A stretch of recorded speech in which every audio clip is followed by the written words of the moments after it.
അപ്പോൾ room for റിവറിൽ തീർച്ചയായിട്ടും കേരളത്തിന് അനുഗുണമായ ഒരു പദ്ധതി അല്ല. പക്ഷേ അന്നത്തെ ചീഫ് സെക്രട്ടറിക്ക് ഒരു എക്സ്റ്റൻഷൻ വേണമായിരുന്നു.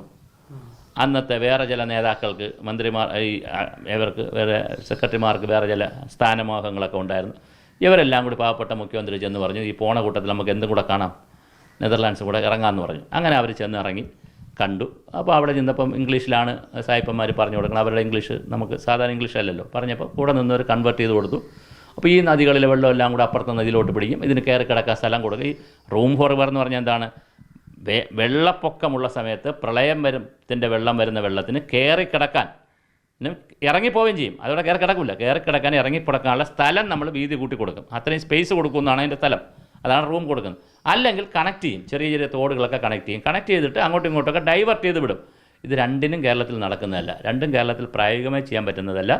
അപ്പോൾ അപ്രായോഗികമായൊരു നടപടി കയറി അനൗൺസ് ചെയ്തു. ഇപ്പം സംഭവിക്കുന്നത് എന്തെന്ന് വെച്ചാൽ, ഈ ഓരോ പ്രളയം വരുമ്പോഴും വെള്ളപ്പൊക്കം വരുമ്പോഴും ആളുകളുടെ വീട്ടിൽ എന്ത് കയറുന്നുണ്ട്? എല്ലാ റൂമിലും വെള്ളം കയറുന്നുണ്ട്. അത് മാത്രമേ സംഭവിക്കുന്നുള്ളൂ. അല്ലാതെ റൂം ഫോർ റിവർ കേരളത്തിൽ പ്രായോഗികമല്ല, നടത്താനും പറ്റില്ല. പിന്നെ ഇതിൻ്റെ ഗുണമായി വന്ന കുറച്ച് കാര്യങ്ങളുണ്ട്.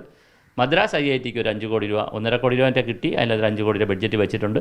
ഒരു 200 കോടിയുടെ പദ്ധതി ആര് തയ്യാറാക്കി? ഇറിഗേഷൻ ഡിപ്പാർട്ട്മെൻറ്റ് തയ്യാറാക്കി. നല്ലതല്ലേ? ഉദ്യോഗസ്ഥന്മാർക്കൊക്കെ നല്ല സുഖമല്ലേ? മീറ്റിംഗ്, മന്ത്രിയുടെ മീറ്റിംഗ്, പിന്നെ അതിൻ്റെ ഭാഗമായിട്ടുള്ള ഭക്ഷണം, യാത്ര, ടൂറ്, ബഹളം, സ്റ്റഡിയൊക്കെ നടത്തിയല്ലോ. 200 കോടി രൂപ മാറ്റി വെച്ചല്ലോ. അത് നടക്കട്ടെ. ആഘോഷമല്ലേ? ആഘോഷമാണല്ലോ ഡെമോക്രസി. അത് നടന്നു. പക്ഷേ കാര്യം നടക്കില്ല.